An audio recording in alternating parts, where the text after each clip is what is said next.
Hare Krishna,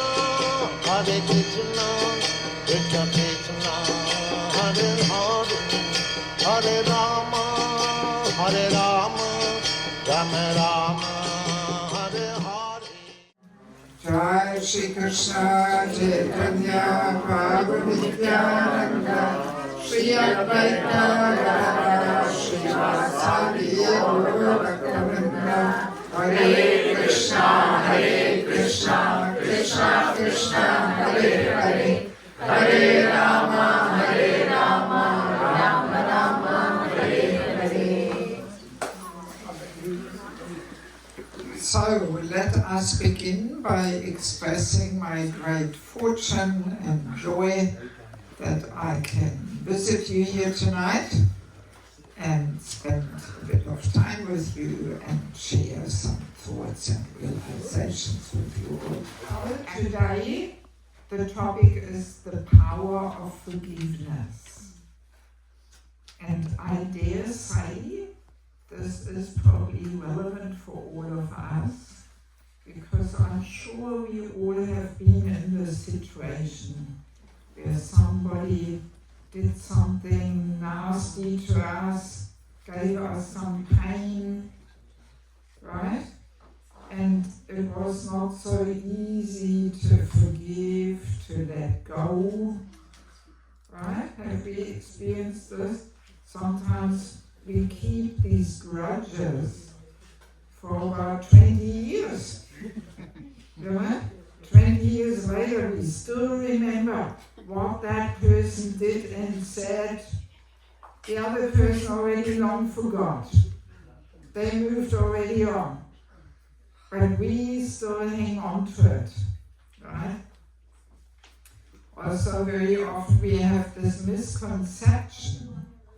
Yeah, so I dare say we all have been in this situation where we are pained and hurt by something or somebody, and we can't so easily let go and move on, and we keep these grudges, and very often we actually think that we do the other person a favor to forgive.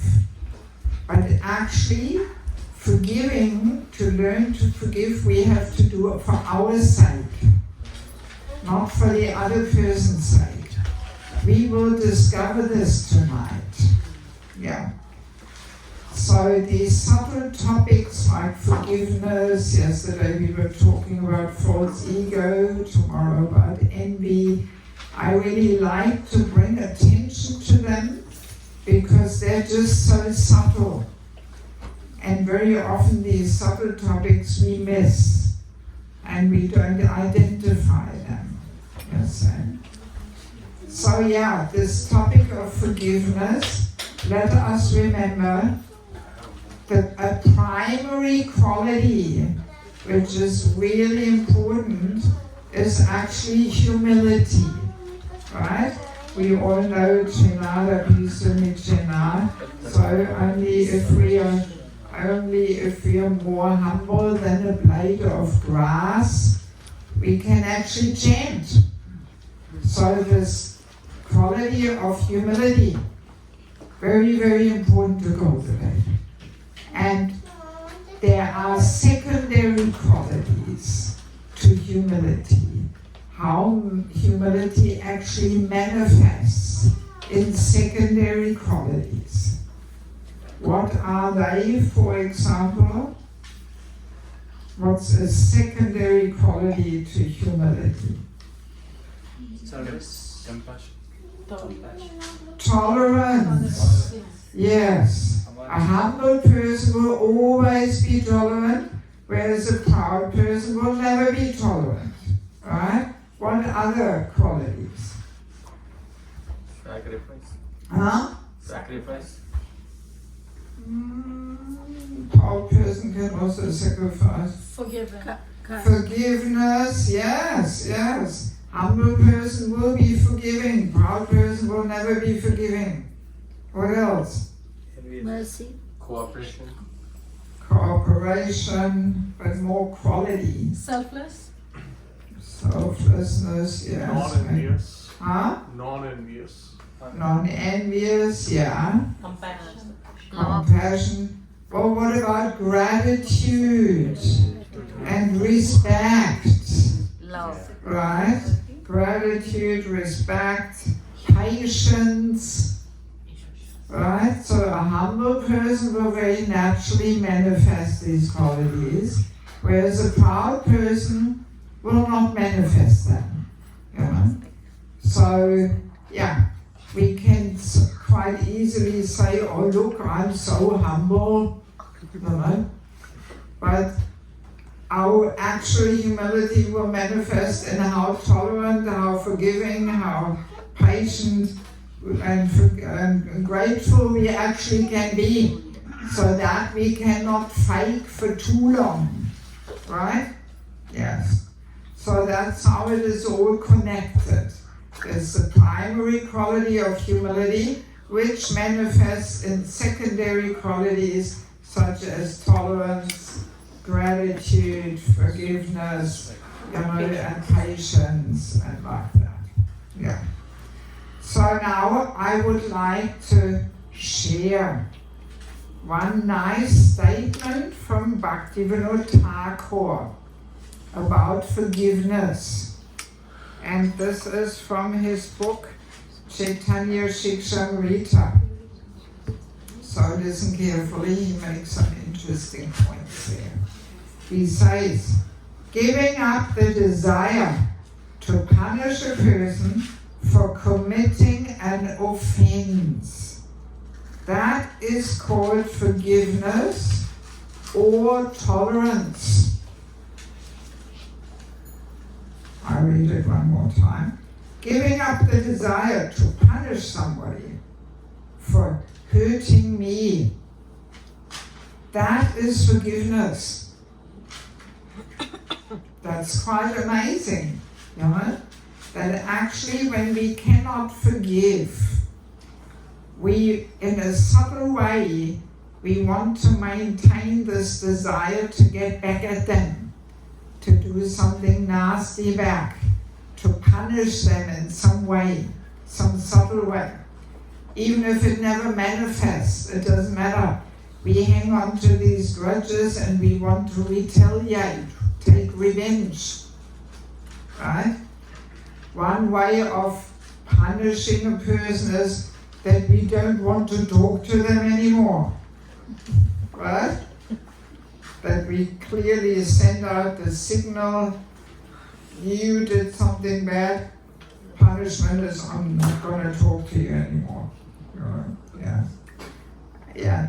So, and to give up this desire or this right to punish another person for what they did to us, that is forgiveness. You know? Yeah, this is quite profound and subtle, and we may have never thought about it in that way. Yeah. Yeah, and ultimately it is connected with the false ego, because the false ego wants to have revenge and get back at them and do something nasty to them. It's actually the false ego's demands behind it. So that's the first interesting point that Bhaktivinoda Thakur makes. But then the second one is that he says this is called forgiveness or tolerance. So he equates tolerance with forgiveness, which is also interesting. You know? So it actually means the inability to forgive is based on an inability to tolerate. Right? Yes. So as we learn to tolerate, we will be more forgiving. Yeah. So the first part of this session, I would like to dedicate to touch upon the quality of tolerance, since this sets actually the foundation to forgiveness. And then part 2, I want to read from this book about the false ego, our constant companion and troublemaker, there is a whole chapter on forgiveness meditations. And I want to go through them because that kind of gives us some, deeper understanding and the mood of cultivating forgiveness and what it is all about. Yeah, so let me say a few words about tolerance. First of all, tolerance, such an important quality to cultivate in Bhakti. So which entity is making it difficult to tolerate? False ego, yes, just to be really clear. It's the false ego that rebels and protests and cries for justice and fairness. It's nothing else but the false ego. So good to identify it. Yes. Yes. So tolerance, so important. We can say tolerance is like a criteria to measure a person's spiritual strength and advancement in how tolerant the person can be. Our famous examples are who? Haridas Thakur and Prahlad Maharaj, exactly. They are really the personification of tolerance, right? Yeah. Because, as we said, tolerance means false ego is already a little subdued and dissolved. It's not rebelling and protesting so much anymore. And that is the sign of advancement. Because to go back to Godhead, the subtle body of mind, intelligence, false ego has to be fully transformed and spiritualized. If that is not done, we have to come back to this material world and do another round and keep on doing some internal work. So to go back to Godhead is not so easy. It requires quite a lot of deep internal work. We actually have to transform. Very often we take Krishna consciousness in a very external way. And we mechanically go externally through the motions, but internally we keep everything as it is. We are not transforming the heart. But Bhakti is all about transforming the heart. And that requires quite a bit of internal work. Yeah.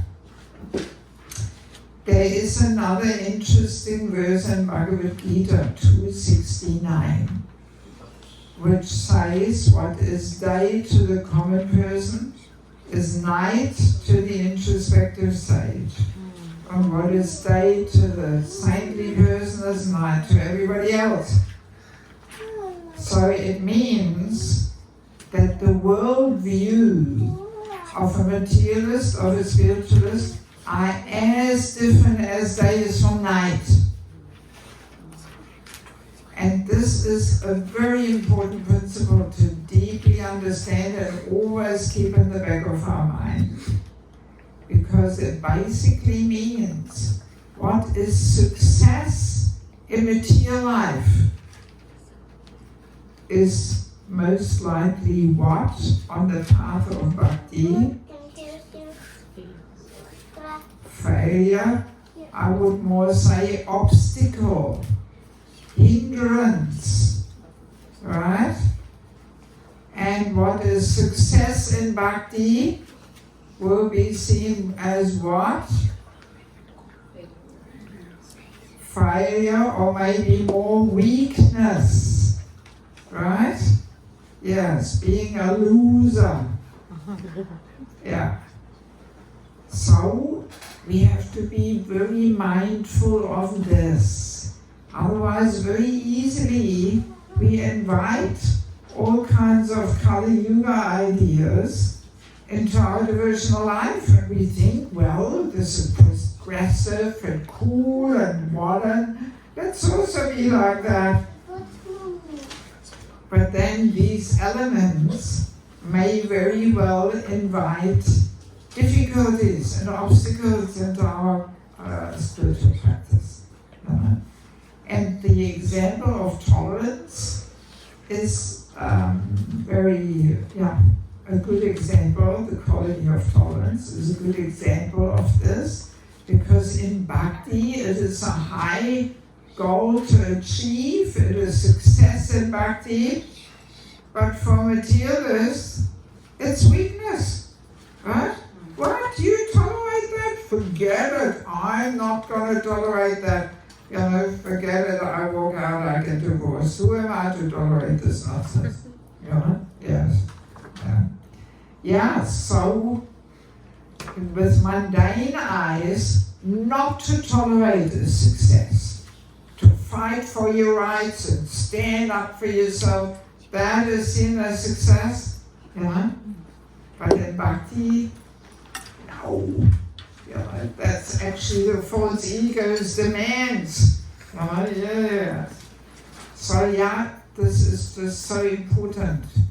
Then, because if we don't deeply understand this, we very easily invite elements into our life which are not helpful for bhakti.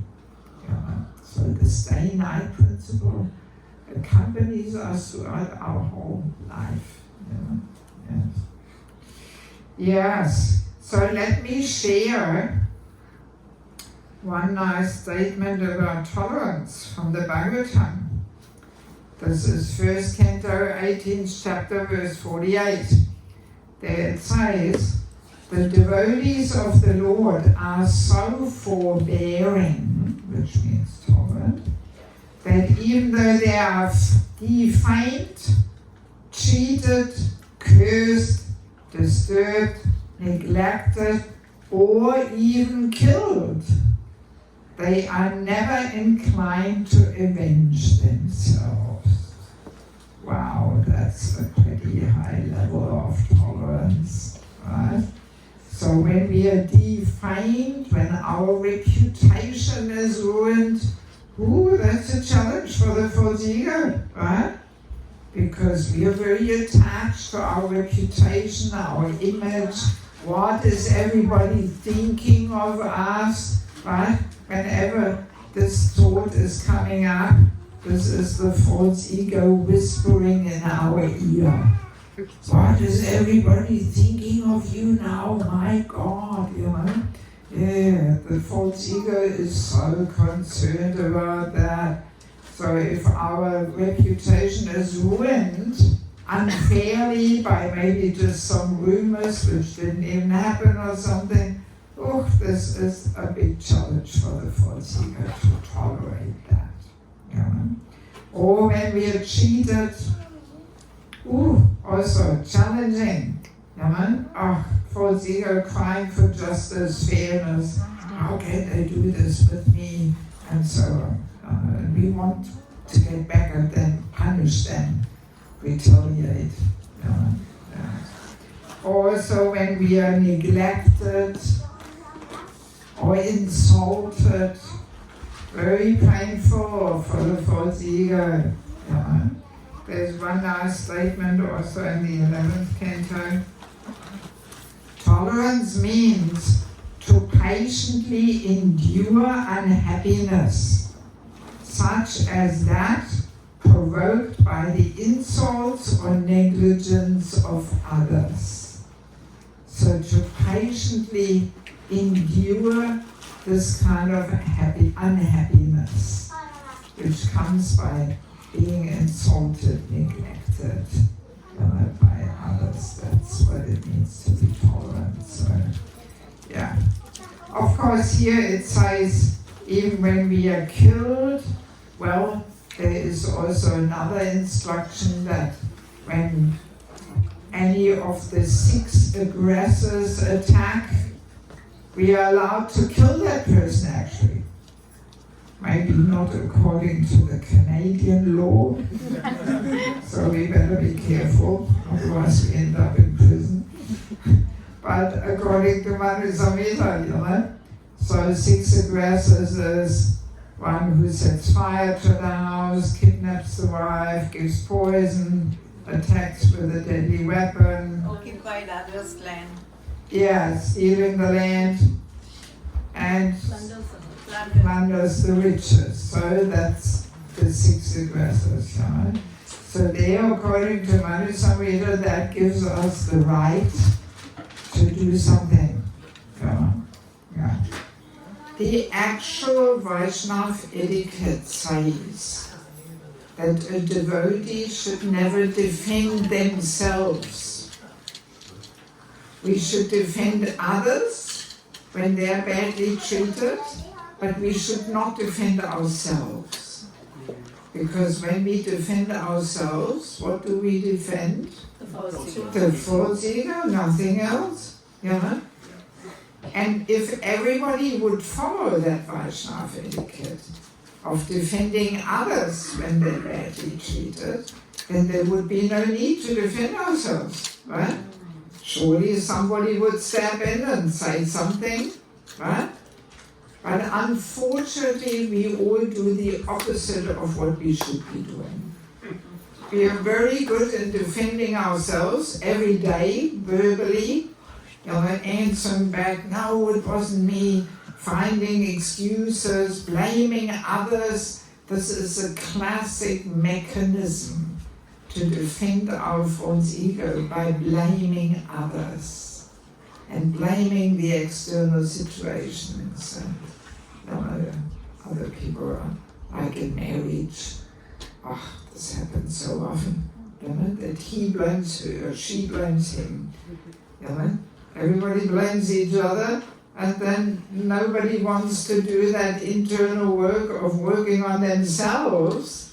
That's where the whole purification lies. By taking guidance from a counselor who can help us to see where we have to work on ourselves.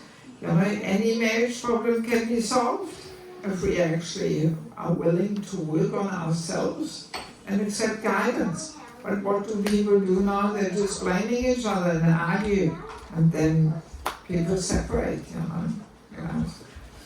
Yeah, so this blaming others, blaming the external situations, that's a very common way of defending. Finding excuses, answering back, wanting to have the last word. So we almost do this every day, right? Yes. And we say, no, it wasn't me, it wasn't like that, and so yeah, so that's actually the Vaishnava etiquette. By not defending, this helps us to let go of the false ego's demands of being right and knowing better. And family life offers so much opportunities for this. I once heard this statement from an initiating guru. He was saying, 30 years of grihastashram and you will be a pure devotee. But it has to be grihastashram, not something else. We've got a book on that too, so we'll quickly talk about that at the end. Yes, so tolerance, whole big thing. So now sometimes people say, but how much can we tolerate? Or they say, this tolerating, this doesn't work for me. Every time I tolerate, then all this negativity builds up in my heart, and then sooner or later I explode or I get sick. So I'm sorry, tolerance doesn't work for me. But one thing is, there is a difference between true tolerance and simply suppressing things. Yeah. What we usually think to be tolerance is actually not tolerance. It's simply suppressing. We think tolerance means we just shut up, we don't say anything, but inside, the whole ego battle continues, and false ego rebels and demands and protests and all that. So that is not what true tolerance is all about. That's simply suppressing. And suppressing things never offers the solution. Doesn't matter what it is. You know, anger, lust, material desires, just to suppress will not be purifying. Because when we suppress, they pop up somewhere else. Yeah. So we actually have to do some internal work. Yeah, so now let us understand what actually true tolerance means. So there is two tools we need to have to cultivate actual tolerance. Tool number one is that we have this mood, actually I'm a rascal. I deserve so much worse. But Krishna is so kind, he only gives me one drop of what I really deserve. Yes, I must have given this person some trouble in this life or in previous life. So now I'm getting it back, and actually I deserve so much worse. But thank God, I only get one drop. So what kind of quality do we have to have this vision when we are facing some challenges? Yes, exactly. We said it already in the beginning, but just to make sure we understand. Yeah, if we have some little humility, we will have that vision that actually I deserve worse. But a proud person will say, who am I to deserve this? Don't they know I've done so much seva, I've given big donations, I've been chanting Hare Krishna for 35 years. You know, why are they treating me like this? And so on. You know, that's the proud version. But if we have some humility, we will say, actually, I deserve worse. I'm a rascal. I've done so much nonsense. You know, I got away with it. So now Krishna is giving me something. Yeah. So, and it may take a little bit of time to cultivate this mood. We may not be there overnight. And with these subtle internal things, we do need the help of a counselor. This dear, most well-wishing friend, where we can open our heart and share our innermost struggles and fears, where we know this person has no other interest except my spiritual growth and development. Such a person can save our spiritual life. Because when we stand in the middle of something, we need a person to remind us in an affectionate way. Hey, not so bad, at least you're still alive, you're still with the devotees. So it could be worse, and actually maybe we deserve worse. So let's be grateful that it's only a little bit what we are getting here. So we need a person to help us remember this. Yeah. So that's the first tool. Some little humility to have this mood, I would serve worse. But Krishna is so kind, he only gives me one drop. So now the second tool is that whatever calamity or challenge we face, we can connect it with Krishna's hand in the picture. That Krishna is behind this, and there must be a reason why Krishna arranges this. After all, not a blade of grass is moving without Krishna's sanctioning. So what is he trying to teach me? And to see Krishna's hand in the picture, in everything. That's actually what it means to be Krishna conscious. Right? Yeah. Of course, when things go according to our plans for sense gratification, I got the job I wanted, Krishna's mercy, whatever. I found a good house, Krishna's mercy. You know, then it's not difficult to see Krishna's hand in the picture.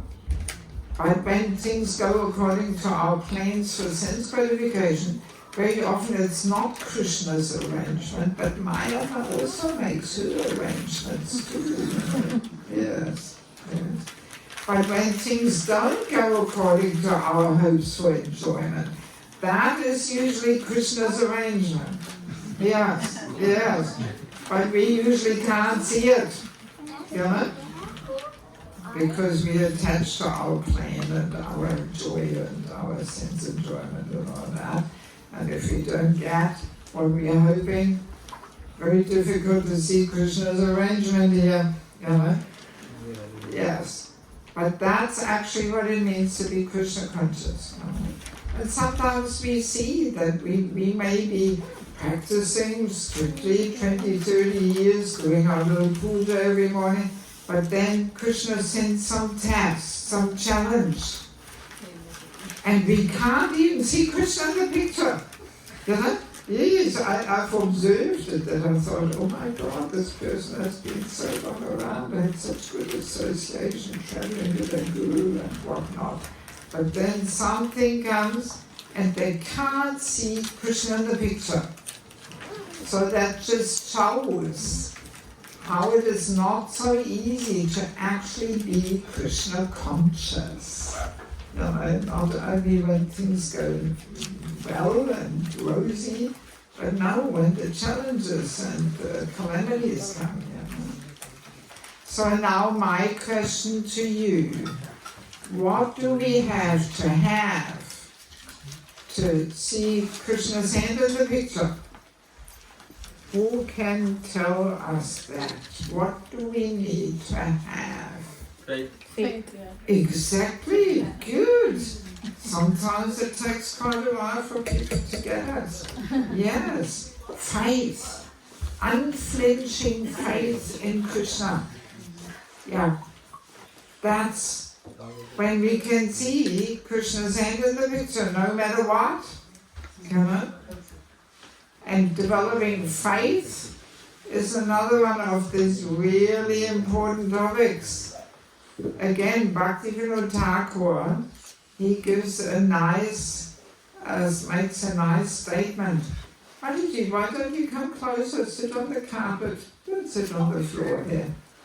Come, we are happy that you are coming. Yes, good. Yeah, so Bhaktivinoda Thakur makes a statement that to have faith in Krishna, unflinching faith, this is like the currency to purchase Krishna. Yes. Just the other day somebody asked me, oh Madhuji, what currency do you like the best? Dollars and euros or rupees? And what did I say? Faith. That's the currency which I like the best. That purchases Krishna. It conquers Krishna's heart. And it's actually very natural. We may also have that experience in our daily life, in our relationships. So if a person has strong faith in us, how do we feel? Confident. Very connected. Yeah, but towards them. Obliged. Yes. We don't want to let them down. If we have some little soft spot in the heart, of course, if there's not much of a sort of soft spot, then we just misuse that and exploit it. But if we have some softness in the heart, then we feel obliged. We feel we have to reach out and protect that person because the person put so much faith in us. We can't let them down. Right? Yes. So when Krishna feels the same, if he sees his devotee is tolerating so much and has so much faith in him, his protection, again, Prahlad Maharaj, Haridas Thakur, they really manifest this faith, unflinching faith. Actually, Hiranyakashipu says this funny thing in the Bhagavatam. He says that Prahlad Maharaj's faith and determination is unbreakable, just like a dog's curled tail can't be straightened. You know? I find this so funny. I mean, in the Bhagavatam, sometimes you really come across very funny analogies. And I like some of the dogs, they have this curly tail, and no matter how much you try and straighten it, it goes back in. So, and that is exactly Prahlad Maharaj's faith and determination. Doesn't matter what you do to straighten him out, you know, he goes back to the faith and the Lord, you know. Yeah, so faith, such an important thing. Yeah. Our faith gets tested. Yeah. And if we have faith in Prabhupada, we can survive any earthquake in ISKCON. You know, any calamity. If we have faith in Prabhupada, we will never leave ISKCON, we will never give up the process of devotional life. But if that faith is not there, then very easily, you know, we get overwhelmed and we get doubtful and we walk out and believe ISKCON or something, you know. Yes, but faith in Prabhupada, so important. Yes, really important. Yes. I mean, in my little introduction, you may remember, I have been in the Devotee Care Committee. This is some GBC strategic planning thing. And there we discussed that actually the principle of nourishing and caring for devotees is to protect and nourish their faith. That's what, you know, raising or training devotees is all about, that we nourish and protect their faith in chanting the holy name, in devotional life, in Prabhupada, ultimately in Krishna. If our faith is strong, nothing can shake us. You know? But if our faith is not so strong, then very easily we are bewildered and we lose faith and we walk out. You know? One thing that really destroys faith is the topic we have Sunday morning in Brenton. So the two tools are what? Humility. We deserve verse. Yeah, we deserve verse, and that requires humility, and Krishna's hand, and that requires faith. Exactly. These two are the tools to cultivate actual tolerance. Yeah. But whenever we face this situation, some calamity, challenge, whatever, we have this mood, it could be worse. Krishna only gives me one drop. And what is Krishna trying to teach me? There must be some lesson here, some reason why he puts me in this situation. You know? If we approach any challenging situation with that mood, maybe we can imagine it will quieten down the false ego. You know? Yes, but it is a matter of cultivation. And again, we need the help of a counselor. You know, the help of the counselor says, hey, you know, think about it, reflect, introspect. Why is Krishna doing this to you? There must be some reason. What's the lesson he wants you to learn? You know, yeah, we need this well-wishing friend who helps us. Otherwise, we are so overwhelmed and we take shelter of the false ego instead of a counselor. You know, yeah, it often happens that people get offended, walk out. I'm not going to go to these devotees anymore. They're all, nobody understands me. You know, and I practice at home. I don't do any service there anymore. And how long can we practice at home? You know, we need association, otherwise we dry up and, you know, we have some non-devotee friends and rather associate with them. Yeah, and we lost a lot of devotees over the 50 years because, you know, we didn't understand the importance of having a counselor. Yeah. That just having Diksha Guru not enough. Even Shiksha Guru, you know, our gurus have so many disciples, so many. You know, how can he know each and every person's individual situation in life? Not possible. So we need somebody on a more regular basis who guides us and helps us to balance things and all that. You know. So, and one more thing I want to mention before usually after the tolerance topic, I ask for questions and then we go to the forgiveness meditations. You know? So talking about tolerance, I feel I have to emphasize that abuse cannot be justified with tolerance. That we say, well, just tolerate, you know, if there's outright abuse going on, whatever it may be, physical, emotional, sexual, whatever, that needs to be addressed, needs to be looked into. Yeah. And also it needs to be addressed for the sake of protecting the abuser from the reaction he's getting. Right? Because committing some abuse, that's heavy Vaishnava aparat, so we will get some reactions. So we want to also protect that person from getting some reactions to it. So we cannot deal with it by saying, yeah, well, we have to be tolerant. You know, yeah, just to make this clear. You know?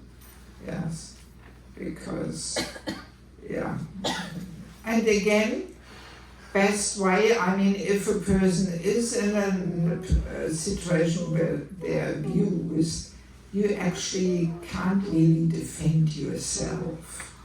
You know, often people don't believe it and this and that. So, again, same thing, rather than defending ourselves, we open our heart to our counselor, and that person has to do something. That's the etiquette. We should not defend ourselves, but we should defend others, right? Yes. But so often we don't do this. That's the problem. You know, that people say, oh no, I'm not going to get involved in that. After all, I have a friendly relationship with this person here, and if I say something, then my relationship will be spoiled with that person, so I'm going to be quiet, you know. But this is where the problem lies, you know, that we are not willing to stick up for a person who is, experiencing some injustice there. All right, so let me now take the opportunity to ask if there's any questions just about tolerance, because that sets the foundation to the forgiveness. We haven't talked about that yet, right? So is there anything that needs further explanation in regards to tolerance? For what reason we should tolerate a person? For what reason? We should tolerate a person. To let go of the false ego. For our own benefit. Yeah. Because, you know, when somebody attacks us in some way, you know, when we're facing some provocative situation, it is the false ego which rebels and protests. And in order to go back to Godhead, we have to subdue and dissolve and give up the false ego.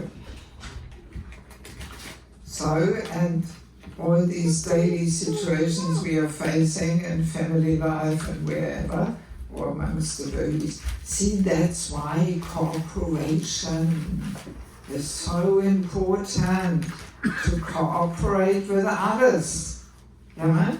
Because there we have to adjust and we have to be flexible and not just my way or the highway, but we have to involve other people's visions and desires and maybe compromise and so on. This is difficult for the first ego. But that's why it is so important to put our fire, ourselves into the fire of service in cooperation under senior guidance. Yeah.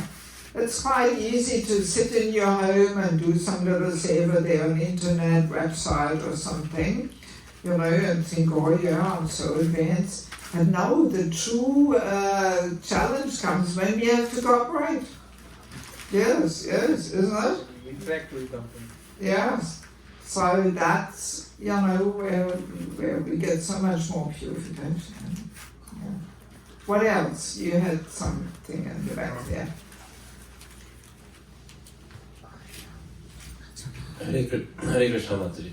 So oftentimes we read our main book that we usually read from is the Bhagavad Gita, right? And when you say tolerance, the first thing that comes is Arjuna was trying to be tolerant in the first chapter, but Krishna kept provoking him to go for war. So I understand Krishna's position is different, but then we draw examples from Krishna's working and we try to follow in those footsteps or the instructions that he gives. So how would we explain this provocation? But I'm not sure whether this is tolerance, what Arjuna tried to do. He had more that vision that they're all relatives and you shouldn't kill them. That's not so much tolerance. Krishna was mentioning we are talking on a bodily. Yeah. So, but that doesn't really fall into the topic of tolerance, really. But is it related to the abuse that you are talking about? You are talking, we should not tolerate abuse. Right? We should not tolerate abuse. So, yeah, where the Pandavas abused, of course they are. What's the right term? Abused? No, it was simply somehow ego battle and war thing there, but not abuse. I mean, see, in this term abuse, it has to be really looked into. Let's take a modern day example. Once one young girl was saying to me, "Oh, my father is torturing me." And I said, "Oh, really? What is he doing?" "He doesn't allow me to go out at night." So she experienced it as torture, as abuse. So it's a very subjective thing how we experience a situation. So very easily we say, "Oh, I'm being abused" and all that. But then we have to dig in a little bit and really see what is happening and speak to the other person. And then sometimes we realize actually it's not really an abuse case here, but there's some rebelliousness or intolerance of that person. And then they experience a situation as abuse. So it's a tricky thing that really has to be looked at. Yes. Mataji, this is in regards to another devotee who's going through something very similar to what you're saying. And while you were explaining this, I could think of them. They're very close to me. Mataji, I think what I'm trying to ask is how can one define, in a marriage, this is in a marriage, how could you define something as emotional abuse? There is also physical abuse going on, but the physical abuse has stopped. But emotionally, I would say, for maybe lack of better words, not giving that person that little space and freedom, for example, to do Krishna conscious activities or anything like that. I don't know the definition. You would have to look up in some dictionary or something. But I dare say abuse is really a dangerous and very harmful thing to do. Mentally, You know? physically. Yeah, so if somebody is just not appreciating the emotional needs or giving them space, this may just be some fact that the other person doesn't understand.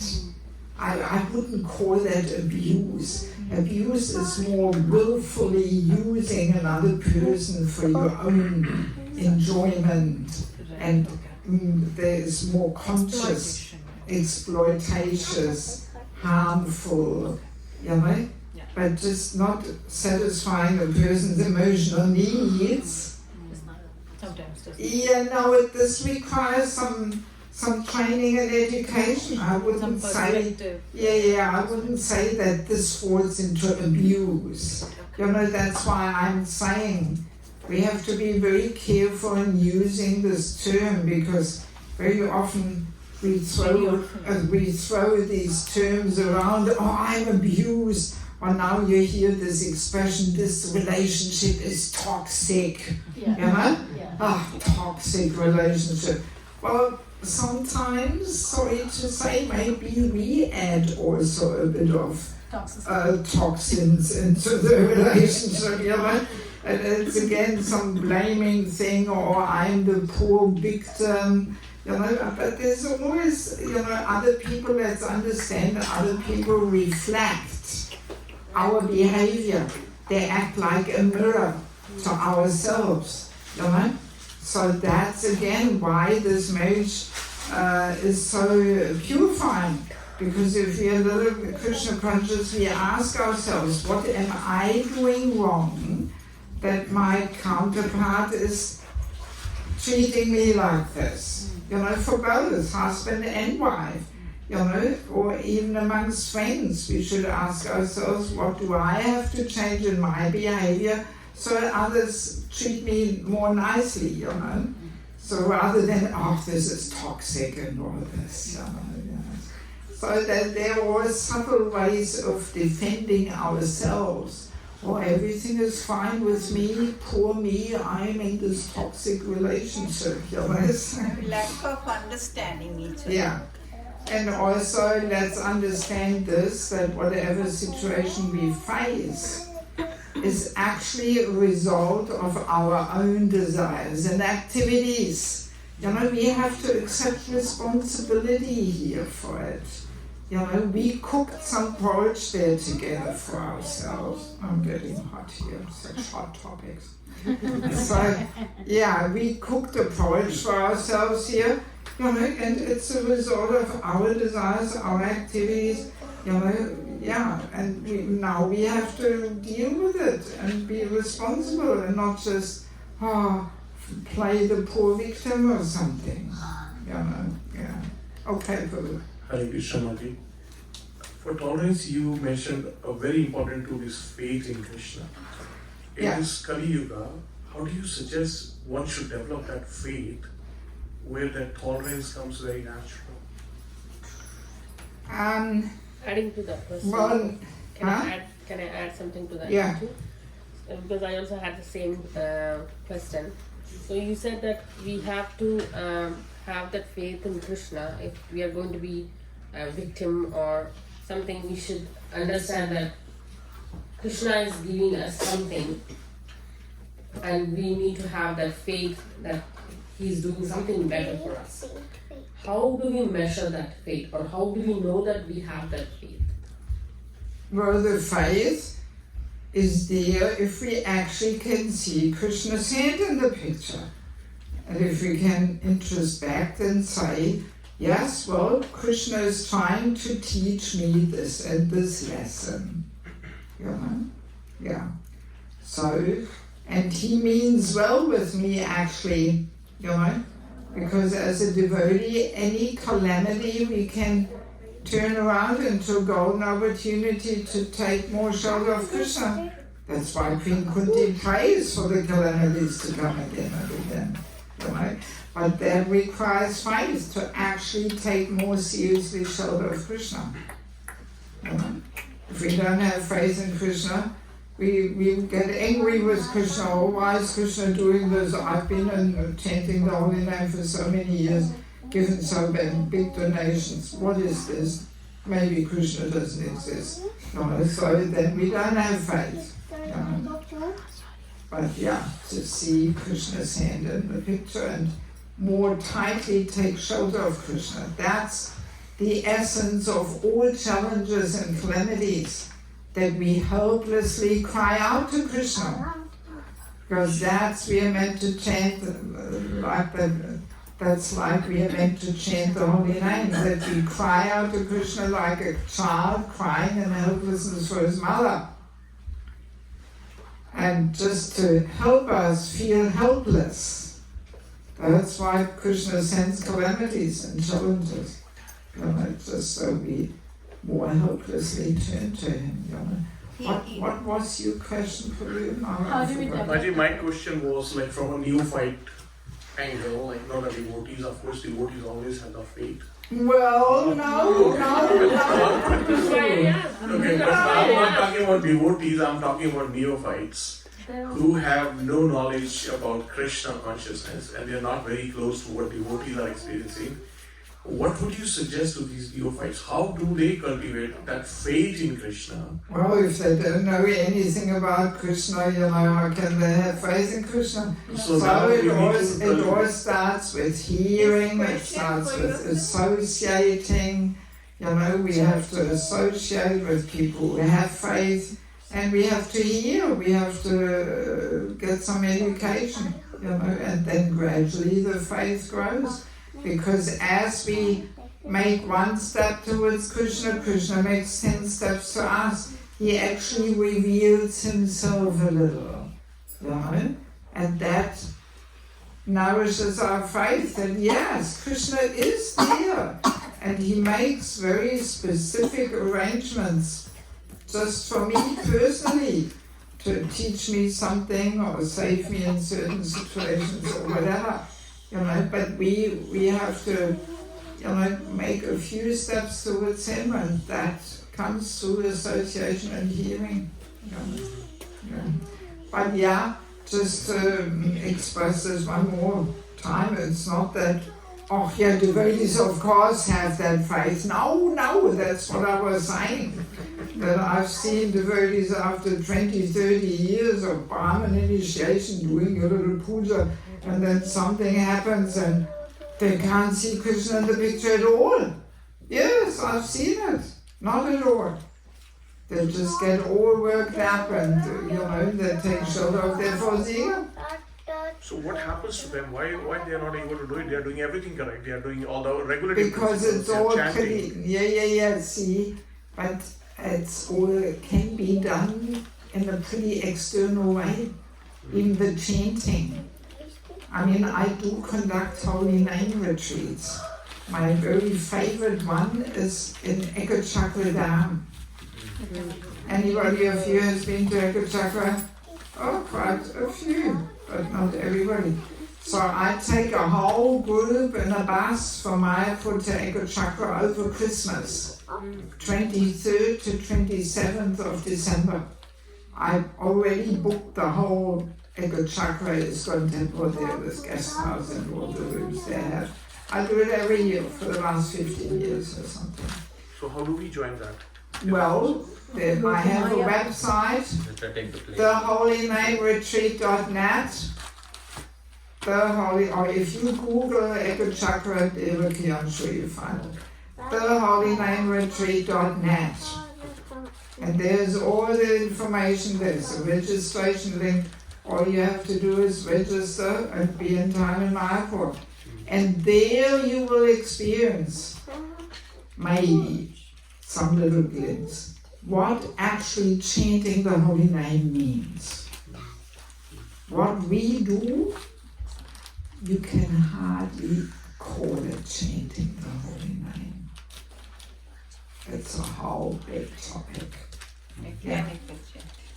I had Prabhupada disciples there from America, from Sharanagati. No, that's Canada. Yeah, I had once a whole group of Prabhupada disciples from there in the retreat. And in the final sharing, one of the Madhujis was saying, with tears in her eyes, she said, I realize I haven't even started chanting yet. I did something else for the last 45 years. That's what she was saying. Yeah. It's quite eye-opening. Actually, many years ago, we had one here in Canada, near Ottawa. Anybody knows Hayagriva? Yeah, that brahmachari, I think he kind of left ISKCON now, but he came to Holy Name Retreat in Ekachakra when he was a brahmachari in ISKCON, and he loved it so much, he went all around Canada and advertised it and arranged this Holy Name Retreat. There was about 100 people there, Prabhupada disciples, everything. He did a good job in organizing it. Some Buddhist center we rented outside Ottawa somewhere there. Yeah, I mean, Holy Name Retreats, this is one of my convictions that we have to make concentrated effort to get on deeper levels of chanting. If we just walk around with Nirvana with a counter, forget it. Yeah. Madhya, just shared the Holy Name Retreat in our group. Oh yeah, good. I mean, I would feel so honored to have a few of you nice devotees coming and joining us. It's a good way to escape the freezing Christmas madness. Freezing cold Christmas madness. You know, just to come to Mayapur, even if you just come for 1 week, 10 days, and you take the Holy Name Retreat. Afterwards, I start giving all different courses in Mayapur. I arrange everything, accommodation, prasadam, the bus, everything. Yeah. All you have to do is register and be at Mayapur in time. I know when I was there, you arranged it, but I couldn't attend. I had service. Oh, really? And also you had. When was that? This was in 2017. Okay, yeah, I mean, I've done it for many years. We had a nice chat. Oh, we did? Okay, sorry, I did. Yeah, sometimes I meet people who just come for the day. Because we stay there for 4 nights, you know. And especially if you switch off your phone, you actually enter a different reality. If you join in this mood, nothing is more important than the Holy Name. Everything can wait until after the retreat. Wow, very powerful. By the way, I live without a mobile phone. I travel the whole world and I don't have a phone. Wow. Of course I have a laptop and I have to do a lot of communication. But that I keep in my room, I don't carry it around with me. Definitely not when I'm chanting and all this. You know, yeah. And even in the retreat, I also don't open my computer for 4 days. Yeah. And that really gives you that space to actually fully absorb yourself in just the Holy Name and nothing else. It's really a powerful experience. So please come. Remind everybody again. Haji, we have 3 more questions before you continue. You want to take 3 or you want to take it? Well, it depends on how patient and tolerant you will be here and sitting here. Okay. You mentioned about Prajalpa. Can you speak more about it and how does it affect faith and That's a whole different session.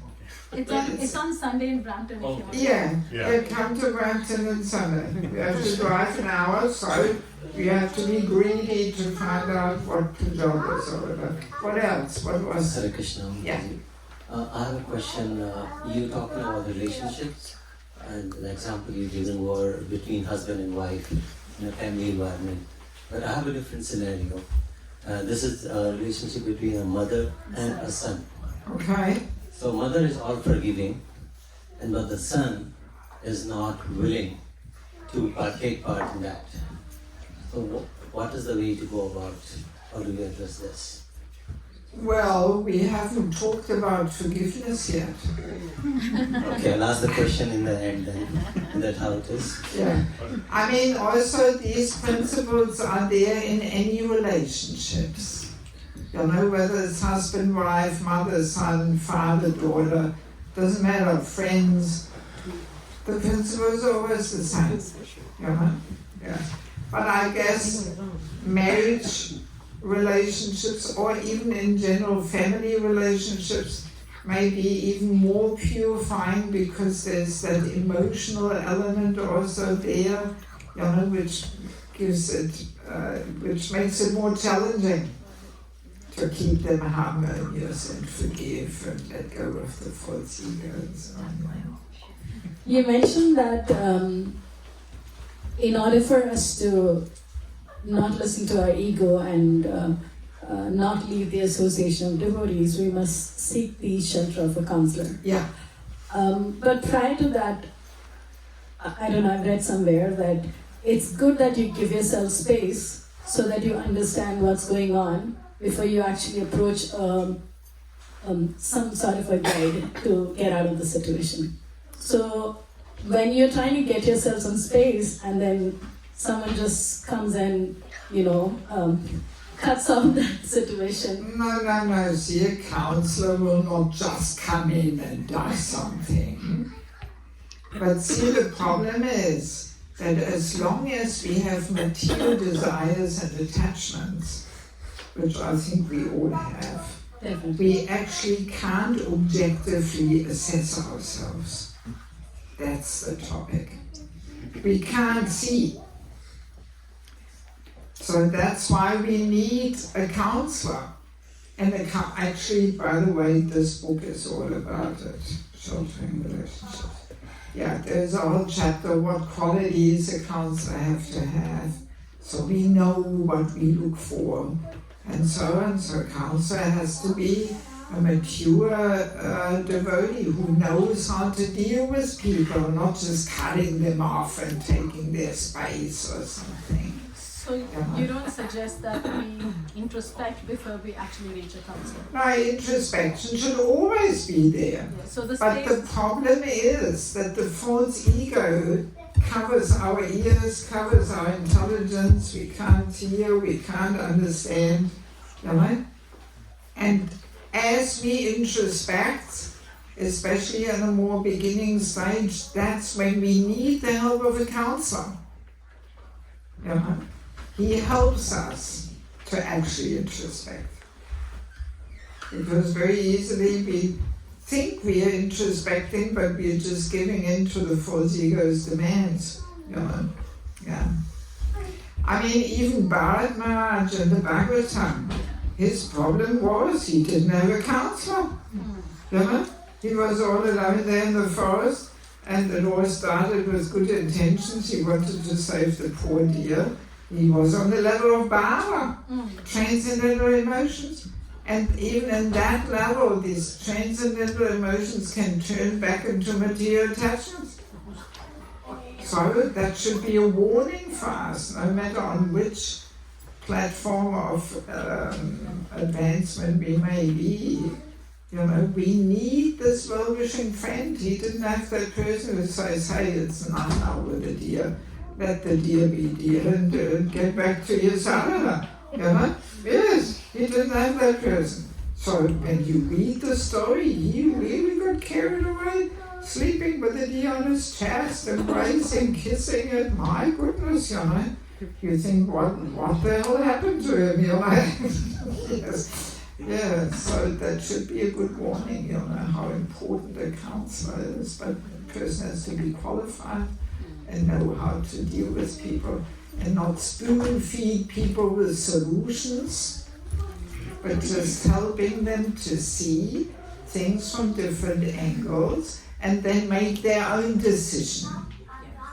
You know? Yeah, so hold Hare Krishna, Madam. The last one. Last one. Yes. Okay. Madam, you spoke about faith and cultivating or developing faith. So you also mentioned that by listening or hearing lectures and previous acharyas, right? So, in other words, can we say that apart from listening and hearing, we also need philosophical clarification? That might help to cultivate. I mean, Sambandha Jnanam. You know, who am I, who is Krishna, what's this whole material world about? So that we definitely have to get, you know. And then we need to associate with people who have unflinching faith, and we have to regularly hear from advanced devotees if possible. And read Prabhupada's books. That also gives faith. You know, that gives us the spiritual vision of things. You know? Yeah, and then the faith gradually grows. You know? And staying away from Vidalpa, that also protects the faith. You know? Yeah. Thank you, Mataji. Okay. So let us now move on to the topic of forgiveness. We haven't even started yet, but this will not be so long. But since tolerance sets the foundation for forgiveness, you know, it's worthwhile exploring that a little bit first. You know. So let me begin by reminding ourselves that life in the material world will always confront us with so many unexpected and disappointments and hurtful situations. So this is unavoidable. This is what life in the material world is. You know? And definitely our relationships will be filled with so much more joy and harmony as we learn to forgive and move on. Right? So now, I'm sure we all know Nelson Mandela, that freedom fighter there in South Africa who ended up in jail for quite a while. So when he left the jail, he says, as I walked out the door towards the gate that would lead to my freedom, I knew if I didn't leave my bitterness and hatred behind, I would still be in prison. So, we may think, oh yeah, now we're free, but this bitterness and hatred, this keeps us imprisoned. You know? Yes, it does. It does. Another thinker discovers, I never knew how strong I was until I had to forgive someone who wasn't sorry and accept an apology I never received. We can forgive others not because they deserve forgiveness. That's often what we think. Oh, this person is not deserving it, therefore I'm not forgiving. No, but we deserve peace. That's why we have to learn to forgive. Yes, yes, yes. It's not for their sake, but for our sake. Yeah. The truth is, unless we let go, unless we forgive ourselves, that can also be a challenge, you know, to forgive ourselves.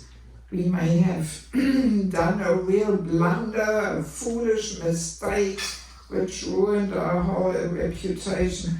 You know? And again, to forgive ourselves, the false ego will whisper, how could you do this? Look now what everybody thinks of you. You're so foolish.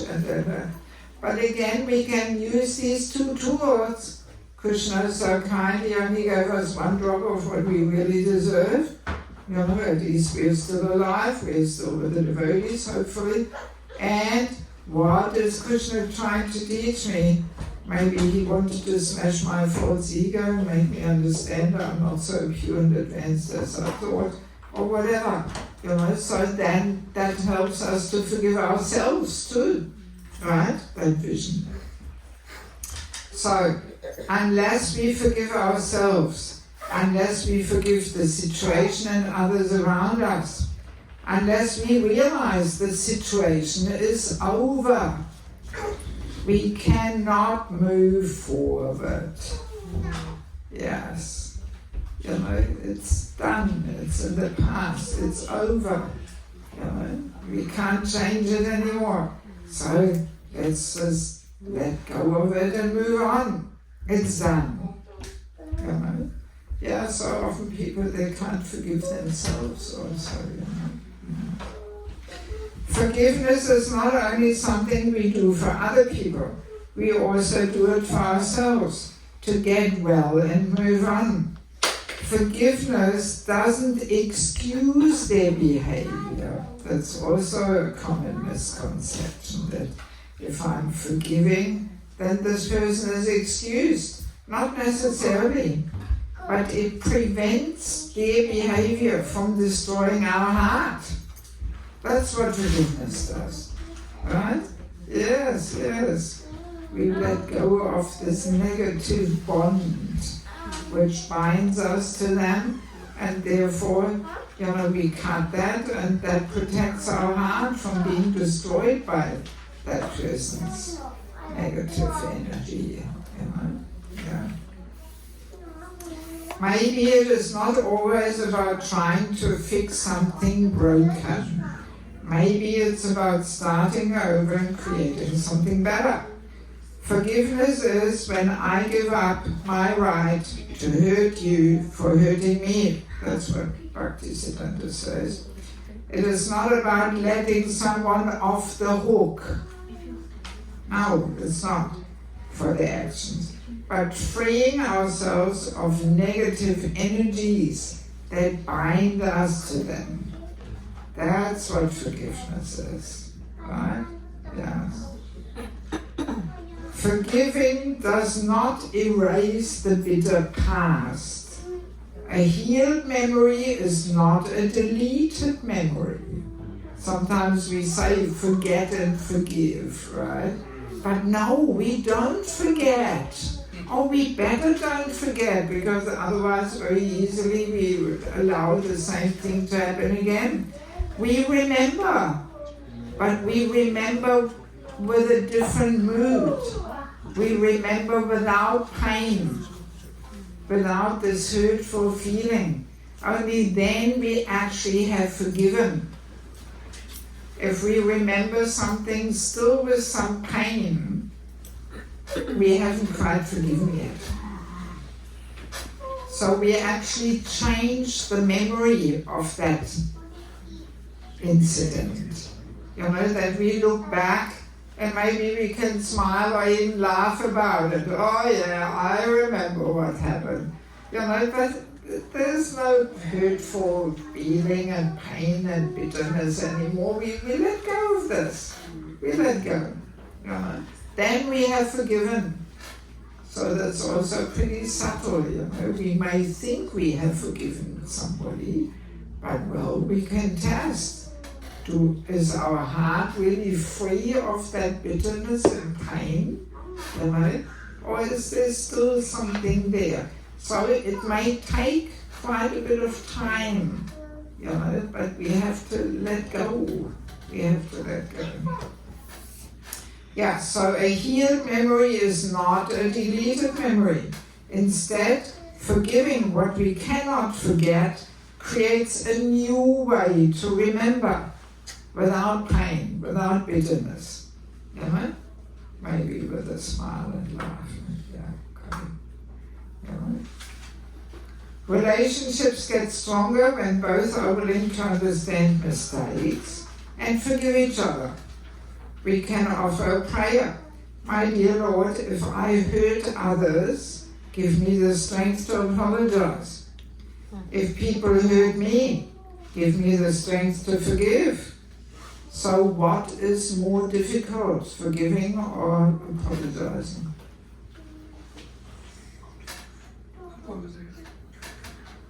Apologizing. Huh?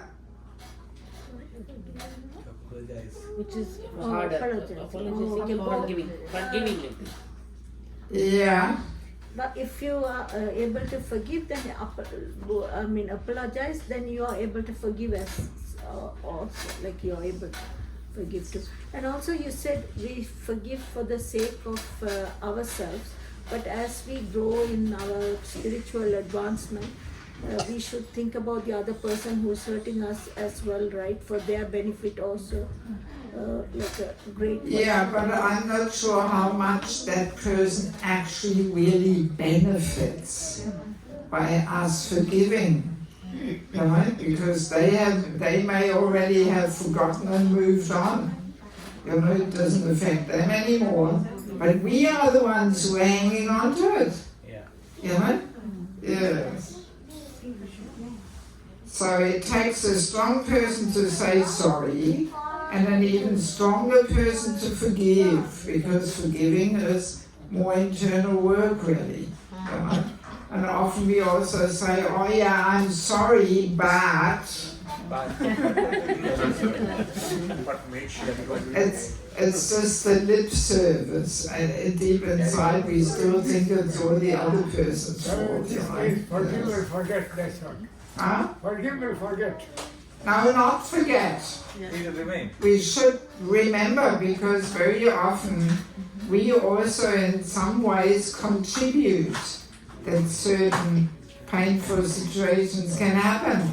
So if we forget, then we may allow the same thing to happen again. So no, we should also learn our lesson from this and not set our boundaries and not allow it to happen again. So we should remember, Yeah.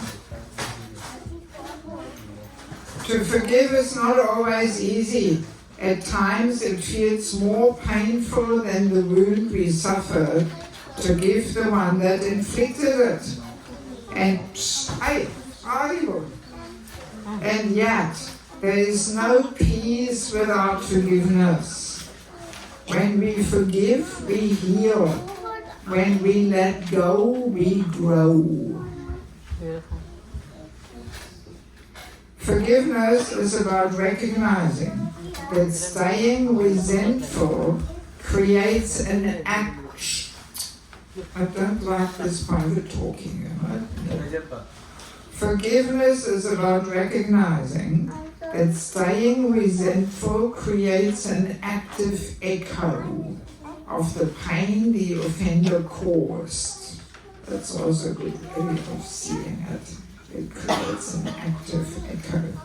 By saying that the awful offense the offender did is beyond forgiveness, we give them the power to keep their offense alive in our heart. Right? That's what actually happens by not forgiving. We allow them to still keep that pain alive. We give the offender continued power over us. That's what happens if we don't forgive. So different perspective, and quite subtle and profound. So it may help us to understand the whole topic of forgiveness deeper. Because another thing is also, if we cannot forgive at the moment of death, that means the subtle body of mind, intelligence towards ego is not fully spiritualized. We will have to come back and work through these unresolved issues. That's why we should not allow these things to build up. We should always clear the atmosphere and talk to people and work things out, and not just suppress it and let it be building up there in our hearts and minds. Because with such baggage, we can't go to Garuda and forget it. It has to be thrown all overboard. I always say, when we get on the plane to Govindavan, the luggage allowance is 0. It's not 23 kilos check-in and 8 kilos hand luggage and all that, but it's 0. We have to leave it all behind, throw it overboard. Yes. And this forgiveness is one thing. I've accompanied quite a few personalities in this very last stage before leaving one's body. And very often, intuitively, people go through all different things and let go and forgive and ask for forgiveness. Just to make sure we resolve everything and don't carry some luggage there with us. So let me quickly take the opportunity to tell you something about these books. So sheltering relationships, as I mentioned, this is all about the importance of having a counselor. So when you read this book, you will be convinced that without having a counselor and eventually becoming one to others, we actually cannot make advancement. We easily stay in our comfort zone and then we become stagnant. And there's also a chapter on envy in it, how envy manifests towards seniors equals juniors, culture of respect, culture of correcting others, so many interesting things. And a whole chapter about the qualities a counselor should have, so we know what to look for and we know what we should develop so we can serve as counselors. So it's quite an important book. So then for Ziga, I think we got some clue what this is all about. So there's a whole thing on tolerance, all that is in there, and so much more than what we discussed. Different steps, how to dissolve the false ego, how to recognize. And there's a whole chapter on chanting in japa and kirtan. It's like a summary of a holy name retreat. Because false ego and holy name, they go very well together because we have to be more humble than a blade of grass to chant. And then we have entering the Grihastha ashram. This is a handbook for matchmaking. How to see that a man and a woman or a boy and a girl are compatible for marriage. There's so many things what we should consider. There's a whole list of over 200 topics which we should discuss with cool head, without pink glasses. That's why I made it pink, because the pink glasses, we all in love and everything looks rosy. And then after 2 years, statistically, the pink glasses fade away. And then we realize, why did I marry this person? So with a cool head is safer, and we see more easily what we get ourselves into. So this is all for all devotees who are not married yet, and also for parents. It's an important book that parents can help their teenage girls how to do it and how not to do it, because we can mess up our whole life if we get together with somebody who's not compatible. I get these emails all the time with all these calamities, and I'm always asking, why did you marry this person? We just rushed into it. The parents said. But now we have to examine. Sometimes in India people give the 15 minutes meeting in the temple room, and then the parents make the deal.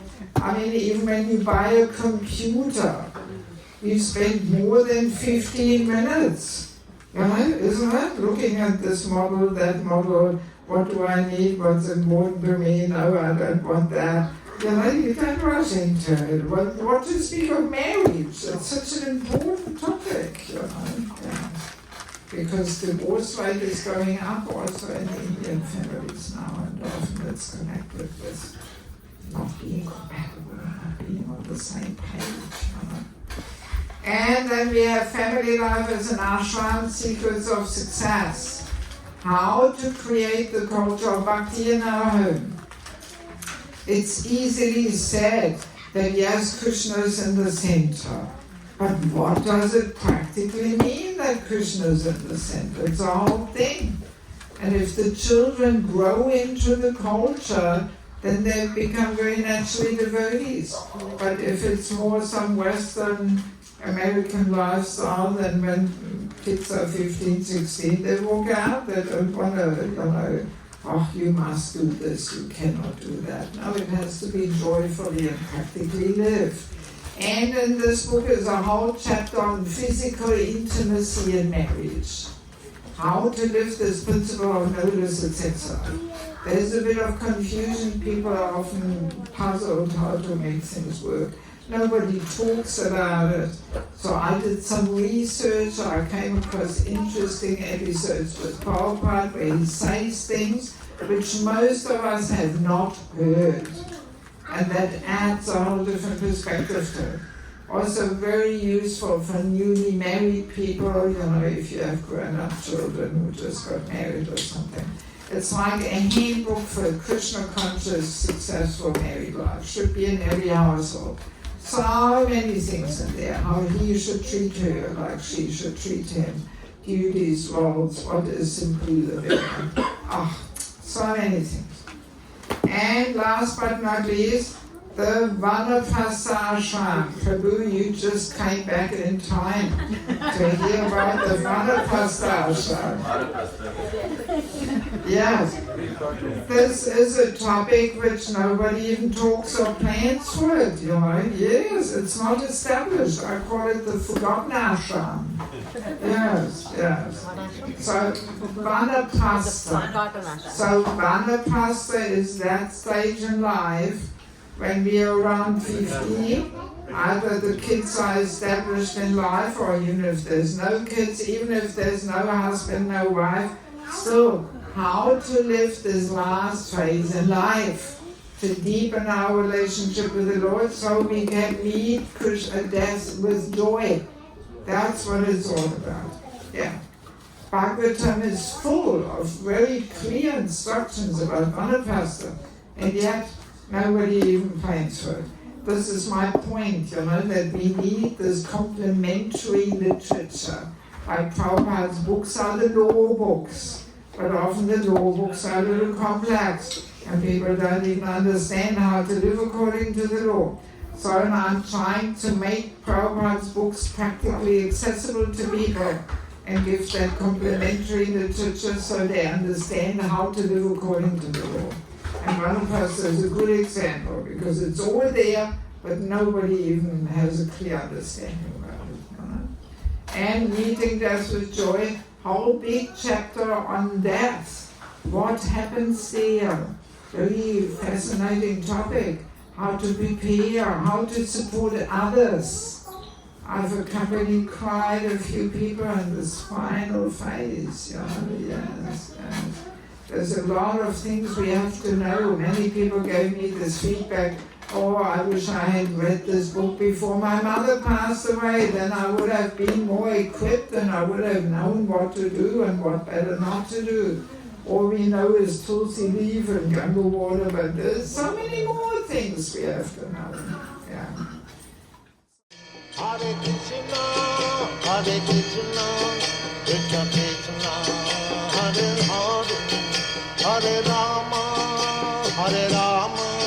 Rama Rama.